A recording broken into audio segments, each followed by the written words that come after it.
ചെറുപ്പം മുതൽ അസ്വാഭാവിക രീതി. അയൽവീടുകളിൽ കയറി കട്ടിലിനടിയിൽ ഒളിച്ചിരിക്കും ജോജോ, കൊടും ക്രിമിനൽ. തൃശൂരിൽ ചൂണ്ടയിടാമെന്ന് പറഞ്ഞ് 6 വയസ്സുകാരനെ പ്രലോഭിപ്പിച്ച് പീഡിപ്പിക്കാൻ ശ്രമിച്ച പ്രതി കൊടും ക്രിമിനൽ എന്ന് റിപ്പോർട്ട്. 10ാം ക്ലാസ് വരെ പഠിച്ച ജോജോ ബാല്യകാലം മുതൽ തന്നെ അസ്വാഭാവികമായ പെരുമാറ്റ രീതിയാണ് പിന്തുടർന്നിരുന്നത്. അടുത്തുള്ള വീടുകളിലെ കട്ടിലിനടിയിൽ കയറി ഒളിച്ചിരിക്കുന്നതാണ് ജോജോയുടെ പതിവ് രീതി. നിരവധി തവണ നാട്ടുകാർ ഇയാളെ ഇത്തരത്തിൽ കയ്യോടെ പൊക്കിയിട്ടുണ്ട്. ഇത്തരം സംഭവങ്ങൾക്ക് ശേഷം ജോജോയുമായി നാട്ടുകാർ അകലം പാലിച്ചിരുന്നു. നന്നായി മദ്യപിക്കുന്ന വ്യക്തി കൂടിയാണ് ജോജോ. ഇവിടെ നിന്ന് പുറത്തിറങ്ങിയ ജോജോയുടെ സ്വഭാവം കൂടുതൽ വഷളാവുകയായിരുന്നു. കഴിഞ്ഞ ദിവസമാണ് മാളയിൽ 6 വയസ്സുകാരനെ അയൽവാസിയായ ജോജോ കൊലപ്പെടുത്തിയത്. മാള കുയൂർ സ്വദേശിയും താണശ്ശേരി സെൻറ്റർ സെവേഴ്സ് സ്കൂളിലെ വിദ്യാർത്ഥിയുമായിരുന്ന അബേൽ ആണ് അതിദാരുണമായി കൊല്ലപ്പെട്ടത്. ചൂണ്ടയിട്ട് മീൻ പിടിക്കാം എന്ന് പറഞ്ഞായിരുന്നു കുട്ടിയെ ജോജോ കുളത്തിൻ്റെ സമീപത്തേക്ക് കൊണ്ടുപോയിരുന്നത്.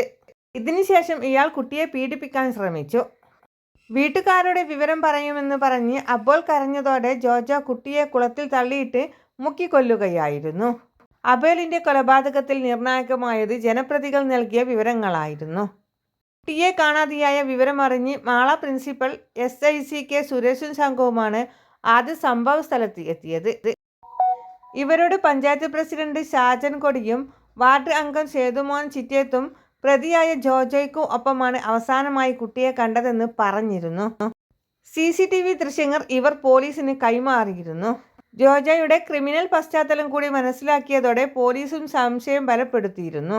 ഇതിനിടയിലും പാടശേഖരങ്ങളിലും പരിസര പ്രദേശങ്ങളിലും പോലീസിന്റെ മറ്റൊരു സംഘവും നാട്ടുകാരും ജനപ്രതിനിധികളും തെരച്ചിൽ തുടരുകയായിരുന്നു. ഇതിനിടയിലാണ് കുട്ടി കുളത്തിലുണ്ടെന്ന സൂചന സ്റ്റേഷനിൽ ലഭിച്ചത്. തുടർന്ന് നടത്തിയ തെരച്ചിലിലാണ് കുട്ടിയുടെ മൃതദേഹം കുളത്തിൽ നിന്ന് ലഭിച്ചത്.